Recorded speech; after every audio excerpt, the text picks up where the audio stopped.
জলাতঙ্ক বা র্যাবিসের হাত থেকে আপনি নিজে এবং আপনার আদরের প্রিয় পোষা প্রাণীটিকে বাঁচাতে চাইলে এই র্যাবিসিন এই ভ্যাকসিনটি আপনাকে মাস্ট দিতেই হবে। অন্য ভ্যাকসিন যদি নাও দেন, আপনি এই র্যাবিসিন যেটা হচ্ছে জলাতঙ্কের জন্য দেয়া হয় কুকুর এবং বিড়ালকে, সেটা দিতে পারেন। এটা আমি আমার ২ টা বিড়াল ছানাকে দিয়েছি, যেগুলোর বয়স মাত্র ৩ মাস ক্রস করেছে। ৩ মাসের আগে কোনোভাবেই দেয়া যাবে না। আর অবশ্যই একজন অভিজ্ঞ ভেটেরিনারি চিকিৎসকের পরামর্শ অনুযায়ী কিন্তু আপনারা এগুলো দেবেন। তো এটা ২ ভাবে দেয়া যায়। একটা হচ্ছে যে আপনার মাংসপেশিতে দেয়া যায়, আবার হচ্ছে চামড়ার নিচে দেয়া যায়। তো চামড়ার নিচে মানে যে পোরশনটাতে এখানে দেয়া হয়েছে দেখেন, এটাই হচ্ছে মানে একটা আদর্শ স্থান। এখানেই দেয়া হয় এই ইনজেকশনগুলো। এখান থেকে ধীরে, ধীরে হচ্ছে অ্যাবজর্ব হয়ে যায়। তো এগুলো যেহেতু আসলে বাড়িতেই দেয়া হয়েছে, এগুলো আপনারা নিজেরা কিন্তু প্র্যাকটিস করবেন না। অবশ্যই মানে বাচ্চাটা আ মানে সুস্থ থাকতে হবে।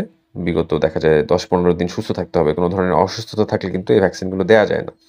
আর এই ভ্যাকসিনগুলো দেয়ার আগে অবশ্যই এটাকে ডিওয়ার্মিং করে নিতে হবে। মানে কৃমিনাশক ওষুধগুলো খাইয়ে দিতে হবে। তো এখানে আমাদের যে বড় বিড়ালটা আছে, সেটার ২ টা বাচ্চা গত ৩ মাস আগে হচ্ছে করেছে।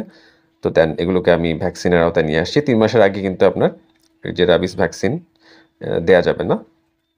এই যে দেখেন মানে আসলে মানে ঘরে দেওয়ার কারণে মানে কোনো প্রকার হচ্ছে ওইভাবে ডিস্টার্ব করেনি। কিন্তু বাট যখন ক্লিনিকে মানে নিয়ে যাবেন আপনারা, অনেক ক্ষেত্রে চিকিৎসকের সাথে অনেক চিল্লাফাল্লা করতে পারে এগুলো। তো আ এই হচ্ছে মানে দিয়ে ফেললাম। তো দেয়ার পরে টিকার যে কার্ড আপনি যেই ক্লিনিক থেকে দেবেন, সেখান থেকে কিন্তু আপনাকে আলাদা একটা কার্ড প্রোভাইড করবে। তো এখানে দেখেন এই যে এই আ টিকার যে ইয়েগুলো আছে, যে আপনার অ্যাম্পুলগুলো আছে, ভায়ালগুলো আছে সরি। সেগুলোর মধ্যে কিন্তু এই স্টিকারটা থাকবে। এটা আপনারা তুলে এখানে লাগিয়ে দিতে পারবেন। তো সকলে সুরক্ষিত থাকুন। আপনাদের পোষা প্রাণীকে ভ্যাকসিনের আওতায় নিয়ে আসুন।